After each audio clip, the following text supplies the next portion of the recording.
Hi, అందరూ నమస్కారం అండి. ఎంఎస్ ట్యూటోరియల్ మీ అందరూ స్వాగతం. నేను విలేజ్ సార్ని. ఈరోజు ఎప్పట్లాగే ఈరోజు కూడా మీ ముందుకి ఒక కొత్త కోడ్తో ఒక పాఠాన్ని మీ ముందుకు తీసుకొచ్చానండి. అదేంటంటే మన తెలుగు పాట 6లో భాగంగా సమయస్ఫూర్తి అనే ఒక కొత్త లెసన్ని ఒక కొత్త మీకు సులువుగా ఉండేటువంటి ఒక కోడ్తో మీ ముందుకు తీసుకొచ్చాను. ఇందులో ఈరోజు ఆ టాపిక్లోకి వెళ్దాం. ఒకసారి ఇక్కడ చూడండి. సమయస్ఫూర్తి లెసన్ పేరు ఏం పేరండి? సమయస్ఫూర్తి. ప్రక్రియ వచ్చేసరికి అండి ఇది కథ. దీని యొక్క ప్రక్రియ వచ్చేసరికి కథ. ఇది పంచతంత్ర కథల్లో ఒక భాగం కాబట్టి దీన్ని ఈజీగా గుర్తుపెట్టుకోవచ్చు. పంచతంత్ర కథల్లో ఇది ఒక భాగం అండి. నెక్స్ట్ దీని యొక్క ఇతివృత్తం వచ్చేసరికి మనం లెసన్ పేరే సమయస్ఫూర్తి. మన యొక్క లెసన్ పేరు సమయస్ఫూర్తి. దీని యొక్క ఇతివృత్తం కూడా ఆ పాయింట్ మీద రాయడం జరిగింది. ఇక ఇక్కడ ఈ పాఠానికి సంబంధించి పాఠ్యాంశ నేపథ్యం చాలా ఇంపార్టెంట్. ఎందుకంటే ఈ పాఠం తీసుకుంది పంచతంత్ర కథల నుంచి అండి. ఈ పంచతంత్ర కథలను మొదటిసారిగా ఎవరు రాశారంటే విష్ణు శర్మ. ఎవరు రాయడం జరిగిందండి? విష్ణు శర్మ సంస్కృతంలో రచించగా చిన్నయసూరి, పరావస్తు చిన్నయసూరి, మన వ్యాకరణం మొత్తం ఏంది?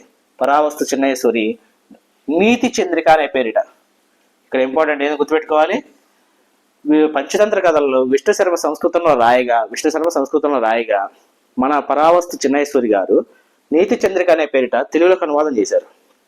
తెలుగులోకి చేయడం జరిగింది అనమాట. నీతి చంద్రిక అనేది గుర్తుపెట్టుకోవాలి. అండ్ అదే నీతి చంద్రికని, అదే పంచతంత్ర కథల్ని మళ్ళీ మన తెలుగులోకి తన యొక్క భాష్యంతో, తన యొక్క విధానంలో అనువదించిన వారు కందుకూరి వీరేశలింగ పంతులు గారు. మన యొక్క ఈ సమయస్ఫూర్తి కూడా అనే పాఠం కూడా రాయడం ఆయనే జరిగిందండి. ఈ కందుకూరి వీరేశలింగం పంతులు గారు. ఈయన రాక్షసుడు అని పిలుస్తాను నేనైతే. ఆయన చేయని నవల లేదు, ఆయన చేయని ప్రక్రియ లేదండి తెలుగు భాషలో. అంత అన్నిటికీ తొలి ఆద్యుడు ఆయనే. అందుకే నేను రాక్షసుడు అని పిలుస్తాను. కందుకూరి వీరేశలింగం పంతులు గారు అనమాట. ఇక వారి రచనలు చూద్దామండి. ఏం రాశారంటే ఆంధ్ర కవుల యొక్క చరిత్రను రచించారండి. నెక్స్ట్ సతిహిత బోధిని. నెక్స్ట్ రాజశేఖర చరిత్రము. సత్యరాజ పూర్వదేశ యాత్ర. హాస్య సంజీవని. 5 రచనలు చేయడం జరిగిందండి. ఒకసారి గుర్తుపెట్టుకోవాలి. ఆంధ్ర కవుల యొక్క చరిత్ర, సతిహిత బోధిని, రాజశేఖర యొక్క చరిత్రము, సత్యరాజ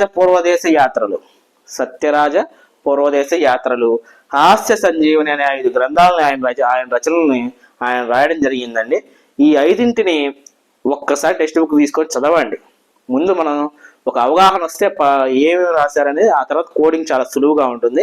మీరు పుస్తకం దగ్గర పెట్టుకొని చదవండి, ఒకసారి చూడండి. ఆ తర్వాత కోడ్ మీకు ఈజీగా ఉంటుంది. ముందే కోడ్ నేర్చుకుంటే ఏం తెలియకుండా కోడ్ నేర్చుకోవడంలో ఉపయోగం ఉండదు. కాబట్టి ముందు చూడండి. ఇక ఈ రచనలు అనేది సింపుల్గా మనం సులువుగా కోడ్ ఎలా పెట్టుకోవాలంటే ఈ లెసన్ అనుకూలంగానే కోడ్ నేను చేయడం జరిగిందండి.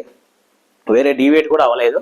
మీకు ప్రతి ఒక్క కోడ్ని కూడా నేను డీవియేట్ అవ్వకుండా ఆ లెసన్కి అనుగుణంగా ఎలా చేయాలి అనేది ఆలోచించి మీకు కోడ్లు చేస్తున్నానండి. ఇక చూడండి. ఆంధ్ర కవుల నేను సేమ్ అదే తీసుకున్నాను. హితబోధ. ఇక్కడ చూడండి. హితబోధ వలన రాజశేఖర్. ఇక్కడ కూడా రాజశేఖర. సత్యరాజ. ఇక్కడ ఆంధ్ర కవుల యొక్క హితబోధన వలన రాజశేఖర్, సత్యరాజ్ కంటే ముందు, వాళ్ళిద్దరికంటే ముందు ఎవరంటే వీరేశలింగం పంతులు గారు సమయస్ఫూర్తితో, మన యొక్క పాఠం సమయస్ఫూర్తితో ఏం చేశారండి? హాస్య సంజీవని రచించారు. ఇక్కడ చూడండి. మళ్ళీ ఇంకో కోడ్ ఒకసారి మీకు అన్ని మన యొక్క ఈ రచనలతోనే కంబైన్ చేసి ఉంటుంది. ఆంధ్ర కవుల హితబోధ వలన రాజశేఖర్, సత్యరాజ్ కంటే ముందు, సత్యరాజుల కంటే ముందు ఎవరంటే వీరేశలింగం గారు సమయస్ఫూర్తితో సమయస్ఫూర్తితో హాస్య సంజీవని రచించడం జరిగిందండి. సమయస్ఫూర్తితో ఏం చేశారండి? సంజీవని ఈ హాస్య సంజీవని రచించడం జరిగిందనమాట. ఇక్కడ నేను ఆంధ్ర కవుల యొక్క హితబోధనని ఎందుకు తీసుకున్నానంటే అండి, మన కందుకూరి వీరేశలింగం మాస్టర్ కూడా మన యొక్క ఆంధ్రప్రదేశ్కి సంబంధించిన కవి అండి. ఆయన ఏం చేశారంటే అసలు పాఠ్యాలు స్టార్ట్ చేసేటప్పుడు ఆంధ్ర కవుల యొక్క హితబోధన వాళ్ళందరినీ ఈయన ముందు ప్రేరణగా తీసుకున్నారు కదా, వాళ్ళ యొక్క హితబోధన వల్ల. ఈ ఆంధ్ర కవుల యొక్క ఆయన ఆంధ్ర కవి ఉండడం వల్ల ఆంధ్ర కవుల యొక్క హితబోధన వల్ల ఈయనకంటే ముందు ఉన్నటువంటి రాజశేఖర్ సత్యరాజుల కంటే కూడా ముందు, ఈయనకంటే ముందున్న కవులైనటువంటి రాజశేఖరుడు సత్యరాజు వంటి కవుల కంటే ముందు కూడా ఆయన ఏం చేశాడు? వీళ్ళ యొక్క హితబోధ విని వీరేశలింగం పంతులు గారు ఏం చేశారంటే సమయస్ఫూర్తితో తెలివిగా హాస్య సంజీవని రచించారు. చిన్న కోడ్ అండి, మనం బాగా ఈజీ గుర్తుపెట్టుకోవచ్చు.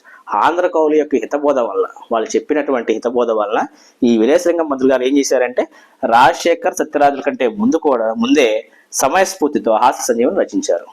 సేమ్ అన్నీ వచ్చాయి. ఈజీ కోడ్ని మీరు ముందు పుస్తకం చదివి ఆ కథను చదివి ఏ రచనలు చేశారని తెలుసుకుంటేనే ఈ కోడ్ ఎగ్జామ్లో ఈజీగా ఉంటుందండి. మనము ఈ రచనలు ఈ పాఠం అనేది టెక్స్ట్ బుక్ అనేది చూడకుండా ఎగ్జామ్ పాయింట్ ఆఫ్ వ్యూలోకి వెళ్తే ఈ కోడ్లు గజిబిజీ అవుతాయి. మనకి అవగాహన ఉన్నప్పుడు కోడ్ ఈజీ అవుతుంది. లేదు, కోడ్ మీద డిపెండ్ అయ్యి వెళ్తే మటుకు ఏ అవగాహన ఉండదు. కాబట్టి గుర్తుపెట్టుకోండి. అండ్ మా వీడియో కనుక మీకు నచ్చితే లైక్ చేయండి, షేర్ చేయండి అండ్ సబ్స్క్రైబ్ చేయండి. ఇక మాకు సంబంధించినటువంటి తెలుగుకు సంబంధించినటువంటి టెస్ట్ని మన యాప్లో పోస్ట్ చేయడం జరిగిందండి. అందరూ అటెండ్ చేయండి. కవుల గురించి, ముఖ్యంగా కవుల గురించే ఇచ్చాను.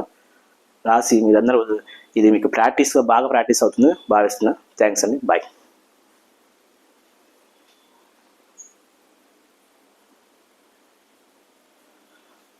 అండ్ ఒక చిన్న విషయం అండి, ఇందులో మీకు చెప్పడం ఒక చిన్న విషయం చెప్పాలండి. వీరేశలింగం గారు అనువదించినటువంటి పంచతంత్ర కథల్లోని విగ్రహం అనే భాగంలో ఉన్నదండి. ఇది విగ్రహం అనే భాగంలో ఉన్నది. వీరేశలింగం గారు పంచతంత్ర కథల్ని తెలుగులోకి అనువాదం చేసిన తర్వాత ఆ కథల్లో కూడా ఉన్నటువంటి సమయస్ఫూర్తి అనే పాఠం మనకి విగ్రహం అనే భాగంలో ఉందండి. ఆయన 4 భాగాలుగా చేశారండి. మిత్రవేద, మిత్రలాభం, నీతి చంద్రిక, ఇక విగ్రహం అనే 4 భాగాలు చేస్తే ఆ విగ్రహం అనే భాగంలో నుంచి తీసుకున్నారండి ఈ సమయస్ఫూర్తి అనే పాఠం. థ్యాంక్ యూ అండి. బాయ్.